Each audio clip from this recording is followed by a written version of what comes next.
అక్కడ బయలుదేరి రావాలి. ఎవరి గురించి ఆలోచించొద్దు. మనకెవరో వచ్చి ఏదో బండ్లు పెడతారు, ఏదో చేస్తారు అనుకోవద్దు. ఇది మన పని, మన రాష్ట్రం పని, మన కోసం మనం చేసుకునే పని. కాబట్టి ఖచ్చితంగా ఈ రాష్ట్ర రాజకీయాలు మార్చాలి. ముఖ్యంగా యువ మిత్రులకు నేను చెప్తా ఉన్నాను, రిక్వెస్ట్ చేస్తూ ఉన్నాను. మరి మనము తెలంగాణ వచ్చినప్పటి నుంచి కూడా ఇంకా కూడా జాబ్ల కోసం వెయిట్ చేస్తున్నటువంటి పరిస్థితి ఉంది ఇప్పటి వరకు కూడా. మరి యువ మిత్రుల కోసం ఏం చేయబోతా ఉంది కొత్త పార్టీ అని ఆ రోజు చెప్పబోతా ఉన్నాం. యువతకు, మహిళలకు పెద్ద ఎత్తున ప్రాధాన్యత ఉంటుంది కాబట్టి యువ మిత్రులు, మా ఆడబిడ్డలు, ప్రత్యేకించి మా ఆడబిడ్డలను నేను రిక్వెస్ట్ చేస్తూ ఉన్నా. మగవాళ్ళు చేసే రాజకీయాన్ని ఇన్ని రోజులు చూసినాం, మగవాళ్ళు నడిపినటువంటి పార్టీలు ఇన్ని రోజులు చూసినాం. మన బిడ్డ జాబ్ కోసం ఎదురు చూడాలి, మన ఇంటికి వచ్చే లోన్ కోసం ఎదురు చూడాలి, పంటకు వచ్చేటటువంటి బోనస్ కోసం ఎదురు చూడాలి. టైంకు మాత్రం ఏదెవరు ఇచ్చినట్టుగా కనబడతలేదు. కాబట్టి ఆడబిడ్డల జీవితంలో మార్పు తీసుకురావడానికి ఈ రాష్ట్రంలో ఒక ఆడబిడ్డగా మీ అందరి ఆశీర్వాదం కోరుతూ నేను ఒక పార్టీని పెట్టబోతా ఉన్నా. మా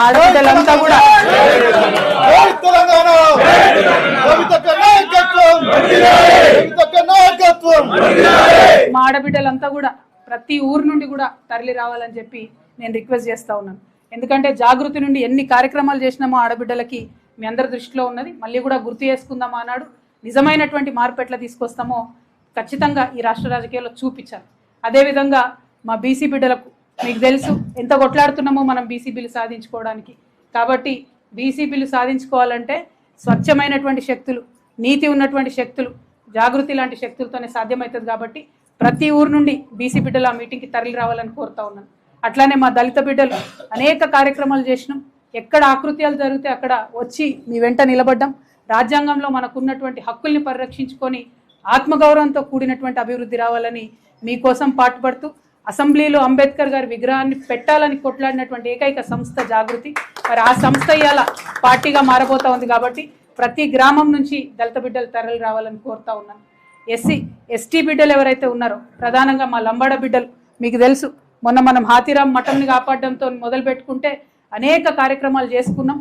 మరి మా లంబాడ బిడ్డలు ప్రతి తండా నుంచి తరలి రావాలని కోరుతా ఉన్నాం. మా ఆదివాసీ బిడ్డలు ఉన్నారు. ఎరకల నాంచారమ్మని ఎవరు గుర్తు చేయలేదు. కొమరం భీం విగ్రహాన్ని పెట్టాలని ఉద్యమ కాలంలో పోతే అరెస్ట్ అయినటువంటి వ్యక్తిగా ఇవాళ నేను మిమ్మల్ని కోరుతా ఉన్నాను. సమ్మక్క సారలమ్మల రాజ్యం తీసుకురావాలని ఆరాటపడేటటువంటి వ్యక్తిగా మిమ్మల్ని కోరుతా ఉన్నాను.